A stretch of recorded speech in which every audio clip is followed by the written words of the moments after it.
Hi all, ഏവർക്കും non stop P S സിയിലേക്ക് സ്വാഗതം. ഈ വീഡിയോയിലൂടെ നമ്മൾ ഡിസ്കസ് ചെയ്യാനായിട്ട് ആഗ്രഹിക്കുന്നത് ഇനി നടക്കാനായി പോകുന്ന ഡിഗ്രി പ്രിലിംസ് എക്സ്പെക്റ്റഡ് ക്വസ്റ്റ്യൻസ് ആണ്. പ്രത്യേകിച്ച് സ്റ്റേജ് 2 ആൻഡ് സ്റ്റേജ് 3ക്ക് വേണ്ടി തയ്യാറെടുക്കുന്ന ഉദ്യോഗാർത്ഥികൾക്ക് വേണ്ടി തയ്യാറാക്കിയിട്ടുള്ള പ്രധാനപ്പെട്ട ക്വസ്റ്റ്യൻസ് ആണ്. പ്രത്യേകിച്ച് നമ്മൾ ഈ ഒരു വീഡിയോയിലൂടെ ഫോക്കസ് ചെയ്യുന്നത് ഏരിയ എന്ന് പറഞ്ഞാൽ കേരള ഹിസ്റ്ററിയാണ്. നമുക്കറിയാവുന്ന പോലെ സിലബസ് പ്രകാരം 10 മാർക്കിന് ക്വസ്റ്റ്യൻസ് വരുന്നത് ഹിസ്റ്ററി എന്ന് പറഞ്ഞ സെക്ഷനിലാണ്. അതിൽ തന്നെ വരുന്ന കേരള ഹിസ്റ്ററി ആണ് ഇന്നത്തെ വീഡിയോയുടെ പ്രധാനപ്പെട്ട ഫോക്കസ് ഏരിയ. സോ അതിൽ നിന്ന് വരുന്ന അത്യാവശ്യം ഏറ്റവും ഫണ്ടമെൻ്റലായിട്ട് ഒരു ഉദ്യോഗാർത്ഥി അറിഞ്ഞിരിക്കേണ്ട ഏതാനും കുറച്ച് ക്വസ്റ്റ്യൻസ് ആണ് നിങ്ങളെ പരിചയപ്പെടുത്താനായിട്ട് ആഗ്രഹിക്കുന്നത്. ഇതിനോടകം തന്നെ പാർട്ട് 1 വീഡിയോ നമ്മുടെ ചാനൽ അപ്ലോഡ് ചെയ്തിട്ടുണ്ട്. അപ്പോൾ കാണാത്തവരാണെങ്കിൽ തീർച്ചയായും നിങ്ങൾക്കതിൽ ചാനൽ നിങ്ങൾ നോക്കുകയാണെങ്കിൽ കാണാനായിട്ട് സാധിക്കും. തുടർന്ന് ഓരോ ദിവസവും ഇതുപോലെ ഓരോ വീഡിയോസ്, അതായത് എക്സ്പെക്റ്റഡ് ക്വസ്റ്റ്യൻസിൻ്റെ ഓരോ സീരീസ് നമ്മൾ അപ്ലോഡ് ചെയ്യുന്നതാണ്. അത് മിസ്സായി പോകാതിരിക്കുന്നതിന് വേണ്ടി നമ്മുടെ ചാനൽ സബ്സ്ക്രൈബ് ചെയ്യുക. കൂടാതെ നിങ്ങളുടെ ഫ്രണ്ട്സിലേക്ക് ഷെയർ ചെയ്യാനായിട്ട് ശ്രദ്ധിക്കുക. നമ്മുടെ വീഡിയോ ഇഷ്ടമാകുന്നുണ്ടെങ്കിൽ തീർച്ചയായും ലൈക്ക് ചെയ്യുക. കൂടുതൽ സമയം കളയാതെ തന്നെ നമ്മുടെ പാർട്ട് 2 വീഡിയോയിലെ ഫസ്റ്റ് ക്വസ്റ്റ്യൻ നമുക്ക് പരിചയപ്പെടാം. The Vaikom Satyagraha is considered a milestone in Kerala's social reform movement.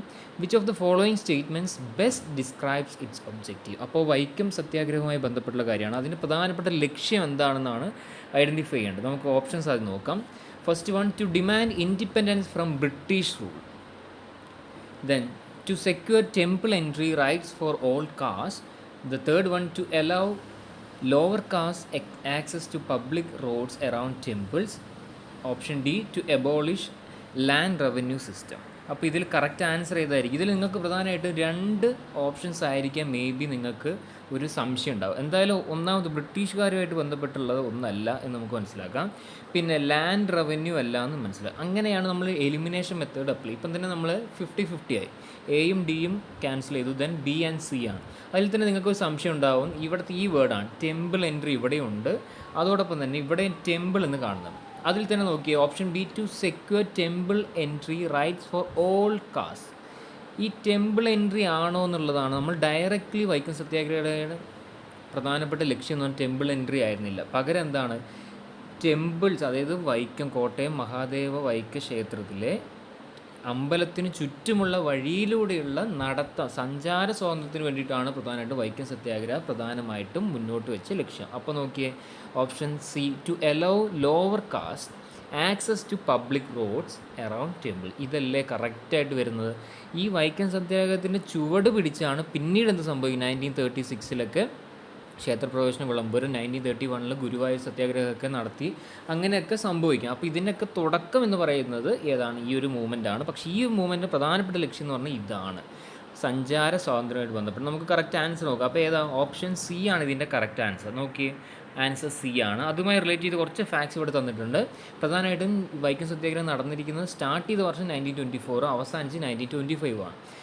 പ്രധാനമായിട്ട് focused on road access, not temple entry directly. ഞാൻ നേരത്തെ സൂചിപ്പിച്ച കാര്യം തന്നെയാണ്. Then supported by national leaders including മഹാത്മാഗാന്ധിയൊക്കെ മുന്നിട്ടിറങ്ങി ഇതിൻ്റെ ഒരു ഭാഗവാക്കായ വ്യക്തിയാണ്. പിന്നെ സാമൂഹിക പരിഷ്കർത്താക്കൾ ശ്രീനാരായണ ഗുരു പ്രധാനമായിട്ടും പങ്കെടുത്ത ഒരു സമരം കൂടിയാണിത്.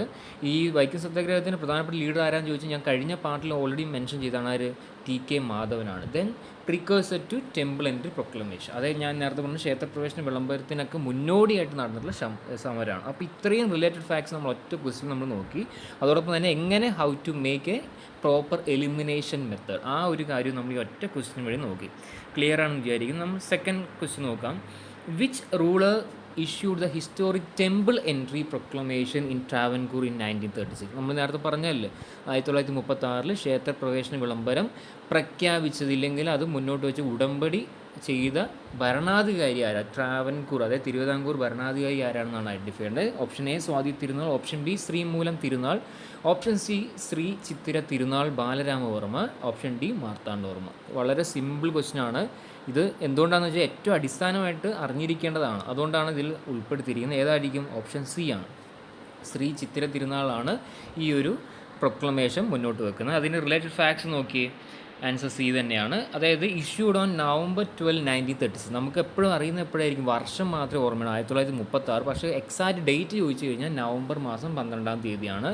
And it allowed all caste to enter Hindu temples. അതേ ഹിന്ദു ക്ഷേത്രങ്ങളിൽ എല്ലാ ജാതി ആൾക്കാർക്കും എന്ത് ചെയ്യാൻ പറ്റും, എൻട്രി ലഭ്യമായിട്ടുണ്ട് ഇതുവഴി. Then it is considered to be a landmark social reform in India.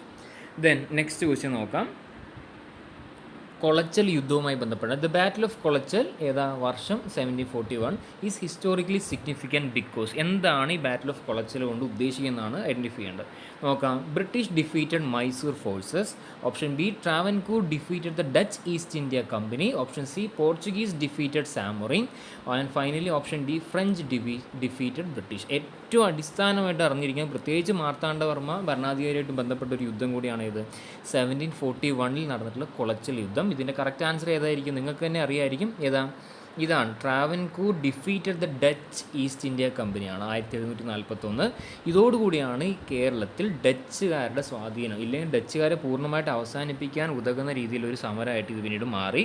പിന്നീട് ഈ ഒരു ഡച്ചുകാരുടെ സൈന്യാധിപനായിട്ടുള്ള ഡിലനോയിനെ പിന്നെ എന്ത് ചെയ്തു? മാർത്താണ്ഡവർമ്മ അദ്ദേഹത്തിൻ്റെ സൈന്യത്തിലെ സേനാധിപതിയായിട്ട് മാറ്റി. അപ്പോൾ ഈ ഒരു കാര്യം ആലോചിക്കാം. നമുക്ക് ഓപ്ഷൻ ബി ആണ് ഇതിൻ്റെ കറക്റ്റ് ആൻസർ. നോക്കാം. ഓപ്ഷൻ ബി തന്നെയാണ്. പിന്നെ ഇതുമായി റിലേറ്റ് ചെയ്ത കുറച്ച് ഫാക്ട്സ് നോക്കിയേ.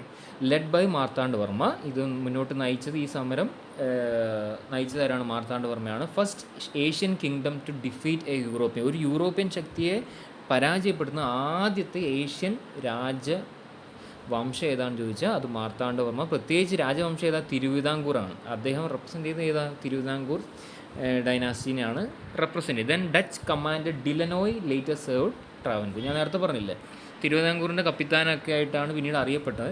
അപ്പോൾ ഈ ഒരു റിലേറ്റഡ് ഫാക്ട്സ് നിർബന്ധമായി നോക്കാം. നാലാമത്തെ ക്വസ്റ്റ്യൻ നോക്കാം. The Malabar rebellion of 1921. 1921 Malabar കലാപവുമായി ബന്ധപ്പെട്ട പ്രധാനപ്പെട്ട ഒരു ഏരിയയാണ് എല്ലാ പ്രാവശ്യം ചോദിക്കുന്നത്. Option A tribal revolt against British forest law. എന്താണ് ഇതെന്നാണ് ചോദ്യം. മലബാർ റവല്യൂഷൻ ഇല്ലെങ്കിൽ മലബാർ കലാപം എന്താണ്? Option B a peasant uprising with religious overtones. Option C a workers strike in plantations. Option D a protest against temple entry restrictions. ഏതായിരിക്കാം തന്നിരിക്കുന്ന options ഏറ്റവും suitable ആയിട്ട് വരുന്നത്? ഏത്? Option B a peasant uprising with religious overtones ആണ്. Correct answer നോക്കുക option B ആണ്. ഈ പറയുന്ന മലബാർ കലാപത്തിന് മറ്റ് അറിയപ്പെടുന്ന ഒരു പേരും കൂടിയാണ് ഇത് മാപ്പിള റെബല്യൻ, മാപ്പിള കലാപം എന്ന രീതിയിലൊക്കെ അറിയപ്പെടുന്നുണ്ട്.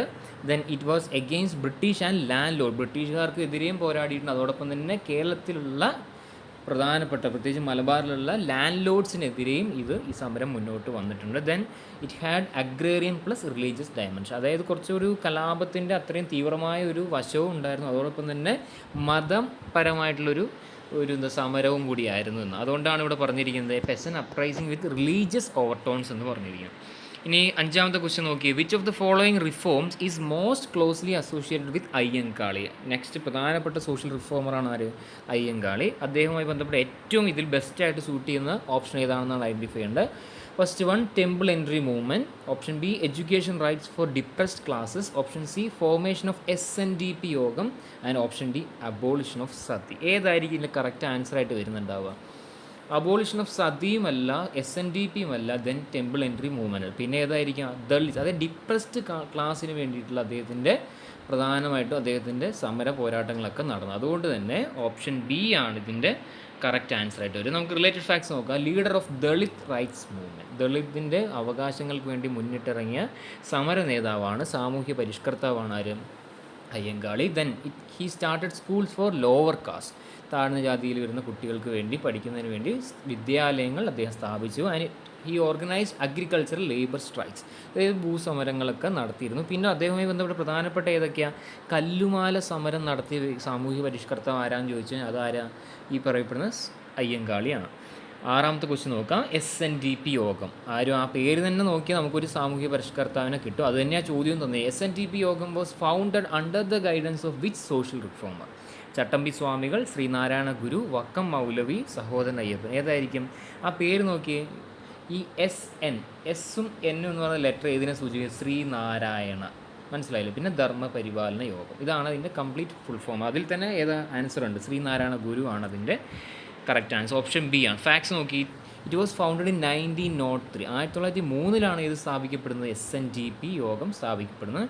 And it mainly aimed at upliftment of Ezhava community. അത് ഈഴവ സമുദായത്തിൽ ഉൾപ്പെടുന്ന ആൾക്കാരെ സമൂഹത്തിൻ്റെ മുഖ്യധാരയിലേക്ക് കൊണ്ടുവരാനാണ് പ്രധാനമായിട്ട് ശ്രദ്ധ കേന്ദ്രീകരിച്ചത്.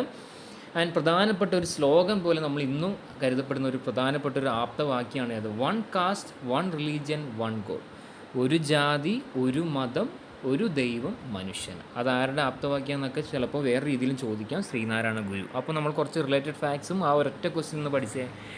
ഇനി 7ാമത്തെ ക്വസ്റ്റ്യൻ നോക്കിയേ. Kerala state was formed on November 1st, 1956 based on. ഇത് നമുക്ക് അറിയുന്നതായിരിക്കും. എപ്പോഴാണ് കേരളം ഉണ്ടായത്, എപ്പോഴാണ് കേരളപ്പിറവിയൊക്കെ നമ്മൾ ആഘോഷിക്കുന്നത് November 1 ആണ്. കേരളം ഉണ്ടായ വർഷം 1956 ആണെന്നത്. പക്ഷേ എന്തിൻ്റെ അടിസ്ഥാനത്തിലാണ് കേരളം രൂപീകൃതമായത്? ഏറ്റവും പ്രധാനപ്പെട്ട ക്വസ്റ്റ്യൻ ആണ്.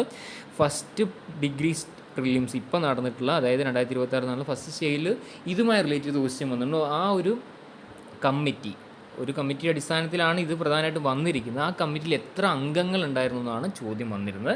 അപ്പോൾ ഇതിൻ്റെ കറക്റ്റ് ഓപ്ഷൻസ് നോക്കി, റിലീജിയസ് കൺസിഡറേഷൻസിൻ്റെ ബേസിലാണോ, ലിംഗ്വിസ്റ്റിക് റീഓർഗനൈസേഷൻ്റെ അടിസ്ഥാനത്തിലാണോ, എക്കണോമിക് സോൺസിൻ്റെ ബേസിലാണോ, കൊളോണിയൽ ഡിവിഷൻസ് ആണ്? ഏതായിരിക്കും ഇതിൻ്റെ കറക്റ്റ് ആൻസർ വരിക? ഓപ്ഷൻ ബി ആണ്.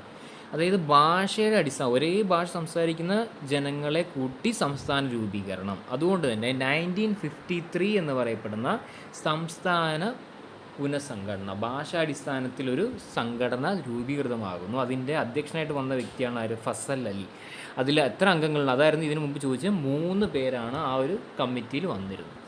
അതിൻ്റെ ഓപ്ഷൻ ബി ആണ് അതിൻ്റെ കറക്റ്റ് ആൻസർ. ദെൻ അതിലെ ഫാക്ട്സ് നോക്കി related, based on States reorganisation act 1956. അതായത് 1956 കാര്യമാണ്. 1953 ഞാൻ ഈ പറഞ്ഞ ലിംഗ്വിസ്റ്റിക് പറയപ്പെടുന്ന ഈ സ്റ്റേറ്റ് റീഓർഗനൈസേഷൻ നടക്കുന്നത്. അതിനുവേണ്ടി ഒരു കമ്മിറ്റി രൂപീകരിക്കും ഫസൽ അലിയുടെ നേതൃത്വത്തിൽ.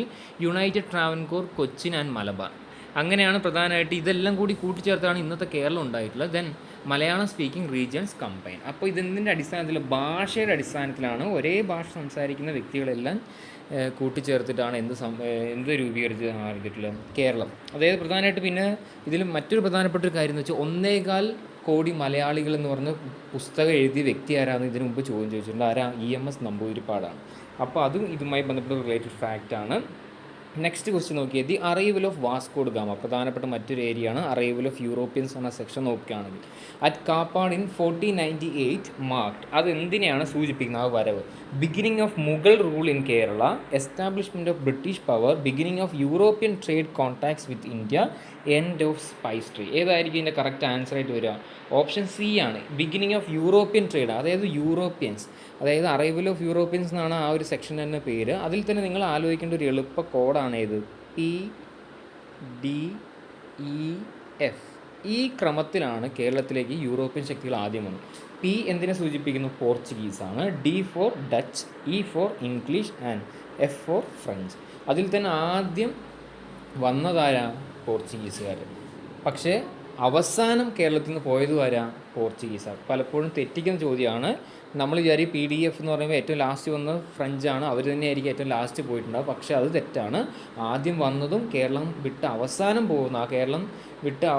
പോകുന്ന യൂറോപ്യൻ ശക്തി, ഇല്ലെങ്കിൽ ഇന്ത്യ വിട്ടു പോകുന്ന അവസാന ശക്തി ഏതാണെന്ന് ചോദിച്ചാൽ അത് പോർച്ചുഗീസുകാരാണ്.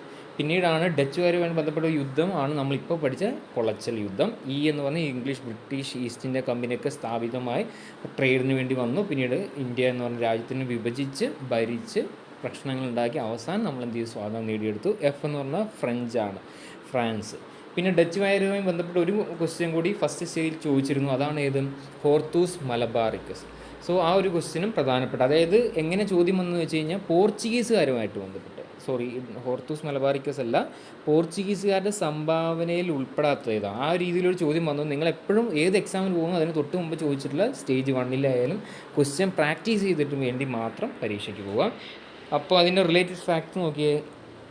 1498 എവിടെ വന്നത്? കോഴിക്കോടാണ്. കോഴിക്കോട് കാപ്പാട് ബീച്ചാണ്. കാപ്പാട് ബീച്ച് ഏതില്ല? പന്തലായനി എന്ന് പറഞ്ഞ ഗ്രാമപഞ്ചായത്തിന് കീഴിൽ വരുന്നതാണ്.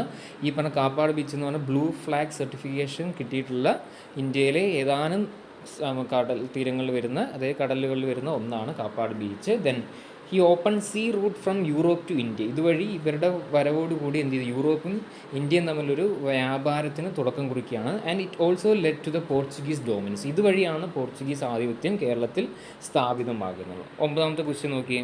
ദ കുണ്ടറ പ്രൊക്ലമേഷൻ, കുണ്ടറ വിളംബരം ഏതാ വർഷം? 1809 ഈസ് അസോസിയേറ്റഡ് വിത്ത് ഏത് വ്യക്തിയുമായി ബന്ധപ്പെട്ടുള്ളതാണ് കുണ്ടറ വിളംബരം. പ്രധാനപ്പെട്ട ചോദ്യമാണ് Velu Thampi Dalawa's revolt against British, peasant uprising in Malabar, temple entry movement, formation of Travancore. ഏറ്റവും ബേസ് ക്വസ്റ്റ്യൻ ആണ്. ഏതായിരിക്കും? ഓപ്ഷൻ എ ആണ്, വേലുത്തമ്പി ദളവ. ഓപ്ഷൻ എ ആണ് അതിൻ്റെ കറക്റ്റ് ആൻസർ. ഫാക്ട്സ് നോക്കി, it was issued by Velu Thampi Dalawa and he called for revolt against British. അത് ബ്രിട്ടീഷുകാർക്കെതിരെ ജനങ്ങളെല്ലാം കൂട്ടിച്ചേർത്ത് സമരം ചെയ്യുന്നതിന് വേണ്ടിയുള്ള വിളംബരമാണ് എന്ത് പേരിൽ അറിയപ്പെടുന്നത്? 1809 അദ്ദേഹം തന്നെ മുന്നോട്ട് കൊണ്ടുവന്നിട്ടുള്ള കുണ്ടറ വിളംബരം. And one of the earliest resistance movement. Then next question, Attingal revolt. Attingal കലാപവുമായിട്ട് ബന്ധപ്പെട്ട് വർഷം ആലോചിക്കുക, 1721. കുളച്ചൽ യുദ്ധം നടന്ന വർഷം 1741. 2 വർഷങ്ങൾ തമ്മിൽ ഏകദേശം എത്ര ഡിഫറൻസ്? 20 വർഷം. അങ്ങനെയൊക്കെ കുറച്ച് കോഡ്സ് ഒക്കെ ഉപയോഗിച്ച് പഠിച്ചാൽ മാർക്കില്ല. Is significant because it was led by peasants against landlords. It was the first revolt against the British in Kerala. It was a tribal uprising. It was against Portuguese missionaries. ഇതിൽ പ്രധാനപ്പെട്ട ഒരു ക്വസ്റ്റിൻ്റെ answer ഇതാണ്. ഏതാണ്? It was the first revolt against the British in Kerala. മലയാളത്തിൽ പറഞ്ഞാൽ ബ്രിട്ടീഷുകാർക്കെതിരെ നടന്നിട്ടുള്ള കേരളത്തിലെ ആദ്യത്തെ സംഘടിതമായിട്ട് നടന്നിട്ടുള്ള റിവോൾട്ടാണ്. അവിടെ ഏതാണ് അണ്ടർലൈൻ ചെയ്യേണ്ട വേർഡ്? സംഘടിതം. ആറ്റിങ്ങൽ കലാപമാണ് ആദ്യത്തെ സംഘടിത കലാപം. അസംഘടിത കലാപമാണ് ഏത്? 5 തെങ്ങ് കലാപം. അതായത് 1697 നടന്നിട്ടുള്ള 5 തെങ്ങ് കലാപം അസംഘടിതം എന്ന വാക്കിനകത്ത് എന്താ? എല്ലാവരും കൂടിച്ചേർന്ന് നടന്നിട്ടൊരു സമരമൊന്നുമല്ല. എന്നാൽ പിന്നെ സമരത്തിന് പോകാമെന്ന് പറഞ്ഞാൽ അങ്ങനെ ഒരു പെട്ടെന്ന് ഒരു ഇൻസ്റ്റൻറ്റ് ഫോർമേഷൻ നടന്നിട്ടുള്ള ഒരു മൂവ്മെൻറ്റാണ് 5 തെങ്ങ് കലാപം. എങ്കിൽ ഇവിടേക്ക് വരുവാണെങ്കിൽ എല്ലാവരും കൃത്യമായി പ്ലാൻ ചെയ്ത് സംഘടിച്ച് കൃത്യമായി ബ്രിട്ടീഷുകാർക്കെതിരെ നമ്മൾ പോരാടണമെന്ന് ഉത്തമ ബോധ്യത്തോടു കൂടി നടത്തിയ ഒരു സമരമാണ്. അതാണ് ഇത് ആറ്റിങ്ങൽ കലാപം. ആറ്റിങ്ങൽ റാണിയൊക്കെ പ്രധാനപ്പെട്ട ഒരു ഏരിയ ആണ്, പഠിക്കേണ്ടതാണ്. അതുമായിട്ട് ബന്ധപ്പെട്ട് കറക്റ്റ് ആൻസർ ചെയ്ത് ഓപ്ഷൻ ബി തന്നെയാണ്. ദെൻ റിലേറ്റഡ് ഫാക്ട്സ് നോക്കി, it occurred against English east India company. Local people attack British traders. ഈ ഏർലി ആൻറ്റി കൊളോണിയൽ റെസിസ്റ്റൻസ് ആണ്. അപ്പോൾ നമ്മൾ ഈ ഒരു വീഡിയോയിലൂടെ, ഈ പാർട്ട് 2 നമ്മൾ ഏകദേശം 10ഓളം ക്വസ്റ്റ്യൻസും അതുമായി ബന്ധപ്പെട്ട് റിലേറ്റഡ് ഫാക്ട്സ് തന്നെ അതിലേറെ കാര്യങ്ങൾ നമ്മൾ പരിചയപ്പെട്ടു. അപ്പോൾ ഇതുപോലെ നമ്മൾ ഇനിയും നാളെ പാർട്ട് 3 വീഡിയോ അപ്ലോഡ് ചെയ്യുന്നതാണ്. അപ്പോൾ നിങ്ങൾക്ക് വീഡിയോ ഇഷ്ടമാകുന്നുണ്ടെങ്കിൽ തീർച്ചയായും നിങ്ങൾ വീഡിയോ ലൈക്ക് ചെയ്യുക, നിങ്ങളുടെ ഫ്രണ്ട്സിലേക്ക് ഷെയർ ചെയ്യുക, കൂടാതെ നിങ്ങളുടെ വാല്യുബിൾ കമൻറ്റ്സ് ഷെയർ ചെയ്യുക. പ്രത്യേകിച്ച് ഇനി വരുന്ന പാർട്ട് വീഡിയോസൊക്കെ പ്രധാനപ്പെട്ടതാണ്. ഓരോ ഏരിയ ഫോക്കസ് ചെയ്തിട്ടായിരിക്കും പാർട്ട് വീഡിയോ നമ്മൾ അപ്ലോഡ് ചെയ്യുന്നത്. അത് മിസ്സായി പോകാതിരിക്കുന്നതിന് വേണ്ടി നമ്മുടെ ചാനൽ സബ്സ്ക്രൈബ് ചെയ്യുക. So it's bye from non stop PSC. Thank you all.